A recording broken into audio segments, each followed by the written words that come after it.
کرتا، بس حقیقت پیش کرتا ہوں، اداکاری نہیں کرتا، اور اور شمشیر چاہے جتنی لے آؤ، وہ چاہے فوج چاہے جتنی لگا لو، مجاہد دوست نے کہا شمشیر چاہے جتنی لے اب آؤ، آ گئے فوج چاہے جتنی لگا لو، مجاہد حوصلہ رکھتا ہے، تیاری نہیں کرتا، پیش حوصلہ ہم زبان رکھتے ہیں، مرتبہ عالی شان رکھتے ہیں، دل میں لا الہ الا اللہ اور ہتھیلی پر اپنی جان رکھتے ہیں، مقتل کی طرف اب چلتے ہیں، اے موت تیرے لب چوم کے ہم مقتل کی طرف اب چلتے ہیں، اے موت تیرے لب چوم کے ہم لے جام شہادت پیتے ہیں، ساتھی کی ادا پہ جھوم کے ہم شمع یقین کے پروانے شعلوں سے محبت کرتے ہیں، ایسی تو ہماری راہ ہے، ہم موت کی عزت کرتے ہیں، الحمدللہ الحمدللہ وکفی وسلام علی عباده الذین اصطفی، اما بعد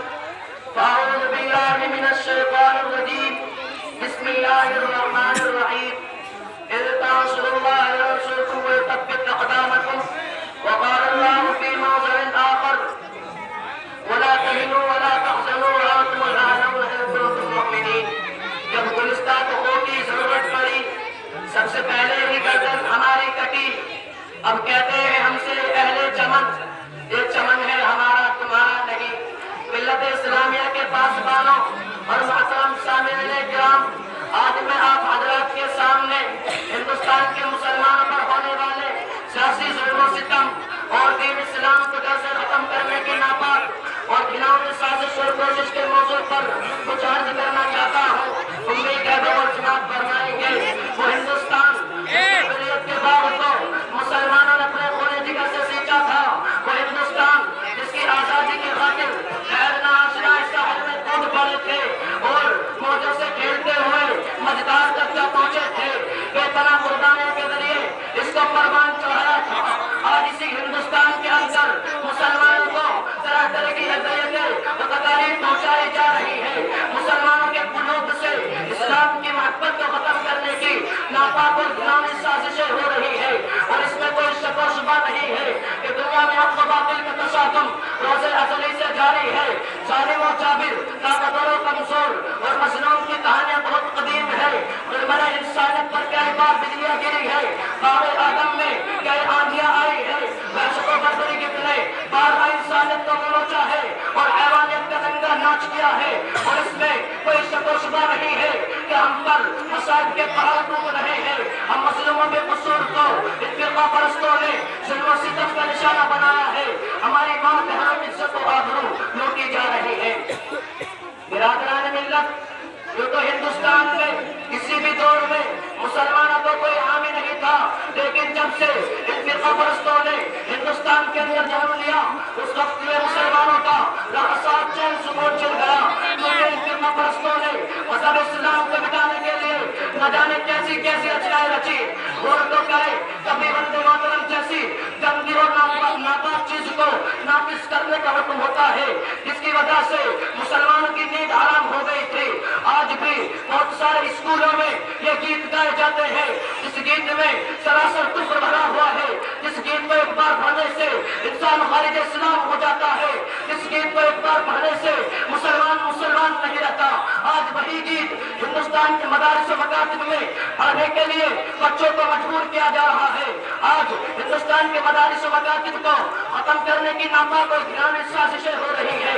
آج ہندوستان کے مدارس و مکاتب کو دہشت گردی کا اڈہ قرار دیا جا رہا ہے، اور یہ الزام لگایا جا رہا ہے کہ جتنے بھی فسادات ہو رہے ہیں ان کے پیشوا و لیڈر یہ ملا ہے، اس لیے پہلے ان کو ختم کیا جائے، اور اس کی آسان صورت یہ نکالی گئی کہ ہم مسلمان کے کسی بھی مدارس و مساجد کو ختم کر دیا جائے۔ اسی وجہ سے ہماری عبادت گاہوں پر پابندی لگا دی گئی ہے، کیا وہ مسلمان کسی بھی مدارس و مساجد کو نہیں بنا سکتے، لیکن شاید ان کو یہ معلوم نہیں ہے کہ جب تک مسلمانوں کی سانس چلتی رہے گی اس وقت تک دین اسلام پر اور مدارس و مساجد پر کسی طرح کی آنچ نہ آنے دیں گے۔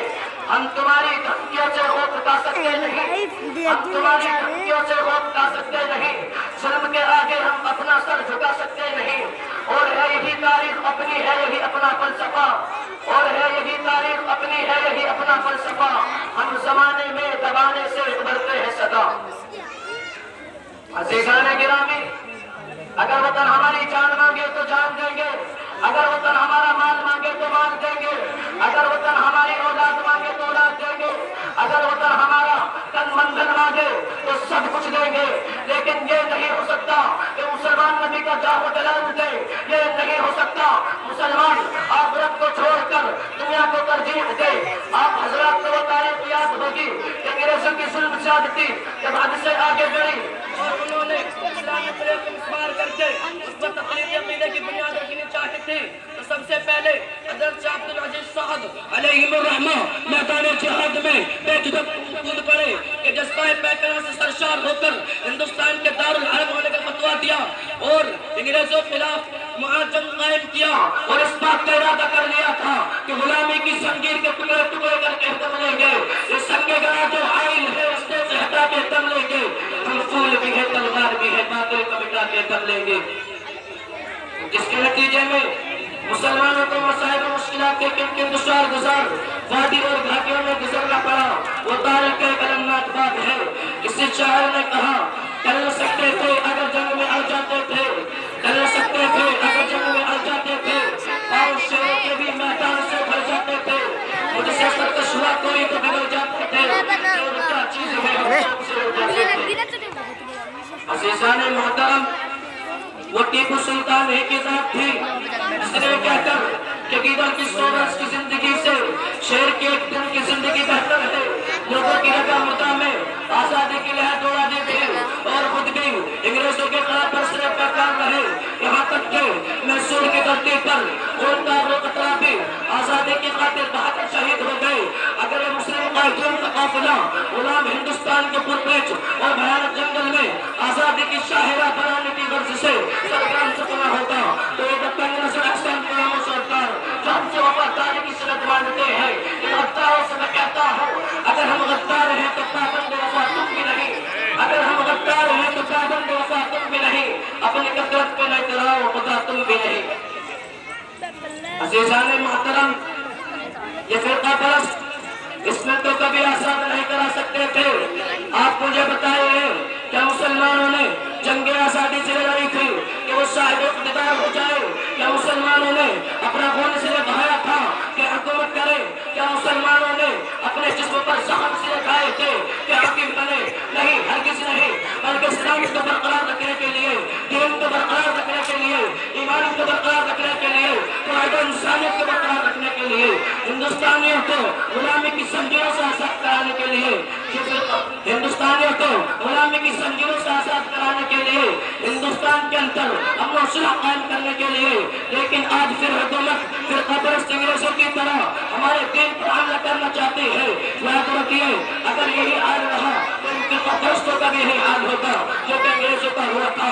انگریزوں کی طرح ان فرقہ پرستوں کو بھی ہندوستان کو چھوڑ کر بھاگنا پڑے گا اور اپنے عہدے سے سرکدوش ہونا پڑے گا۔ کسی شاعر نے کہا اگر کوئی صلح کے پھولوں کو پیروں سے کچل ڈالے، اگر کوئی صلح کے پھولوں کو پیروں سے کچل ڈالے تو شاخ گل کے ہر پتے پر قتل عام لکھ دینا۔ عزیزان محترم، اپنے غفلت کی چاک کر کے عقل و ہوش کی سلاح کریں لو، اپنے اندر انقلاب پیدا کرو، اپنے تقدیر کو سنوارو۔ قوموں کی تقدیر خود بنائی جاتی ہے۔ ان اللہ لا یغیر ما بقوم حتی یغیروا ما بانفسہم، یہ ٹھوس حقیقت ہے۔ شاعر کہتا ہے خدا نے آج تک اس قوم کی حالت نہیں بدلی، خدا نے آج تک اس قوم کی حالت نہیں بدلی، نہ ہو خیال جس کو خود اپنی حالت کے بدلنے کا۔ میرے پیارے دوستو، ہم بہت کچھ ہو چکے ہیں لیکن ہماری سب سے بڑی دولت اسلام ہمارے پاس موجود ہے۔ ابھی ہمارے سینوں میں ایمان و یقین کے مشعلیں روشن ہیں۔ جو لوگ اسلام پر مرنا اور جینا چاہتے ہیں کفر کا سیلاب ان کے دلوں سے اس کے رسول کی چنگاری نہیں بجھا سکتا، یعنی حق ہمیشہ غالب و سربلند رہتا ہے، اس کو کوئی چیز مغلوب نہیں کر سکتے۔ اسے شاعر نے کہا اسلام کی فطرت میں قدرت نے لچک دی ہے، اسلام کی فطرت میں قدرت نے لچک دی ہے، اتنا ہی ابھرے گا جتنا کہ دبائیں گے۔ عزیزان محترم، اسلام ہمارے لیے وہ ڈھال ہے جو کفر کے ہر تیر کو روک سکتی ہے. اسلام ہمارے ہاتھوں میں وہ تلوار ہے جو ہر تلوار کو کاٹ سکتی ہے. اسلام وہ چشمے حیات ہے جس سے قیامت تک زندگی کے دھارے پورتے رہیں گے. اسلام وہ دھار ہے جو ہمارے سکینہ کو سائل مقصود تک پہنچا سکتا ہے. جسے شاعر نے کہا جہاں میں اہل ایمان صورت خورشید جیتے ہیں, جہاں میں اہل ایمان صورت خورشید جیتے ہیں, ادھر ڈوبے ادھر نکلے, ادھر ڈوبے ادھر نکلے.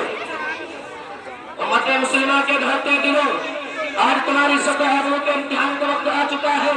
آج تاج محل کی پرچی کائنات تم سے فریاد کر رہی ہے. آج لال قلعہ کی دیواریں تمہیں آواز دے رہی ہے. آج قطب مینار تمہارا مذکرہ کر رہا ہے.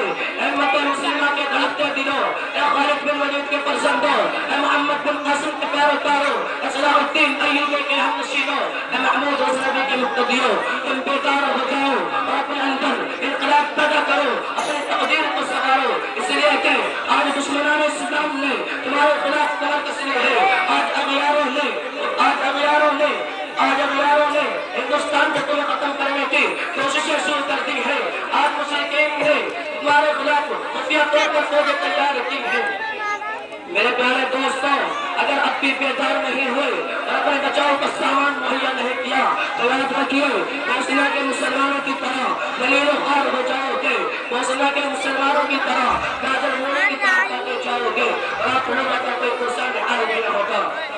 عزیزان محترم, میں پوچھنا چاہتا ہوں, آج تم پریشان آتی ہو, ذرا سوچو تو صحیح, ذرا غور تو کرو. تم نے نبی کے حکم کو ٹھکرایا, نبی کی سنتوں کو چھوڑا اور اللہ تعالیٰ نے تم کو بدر کر دیا.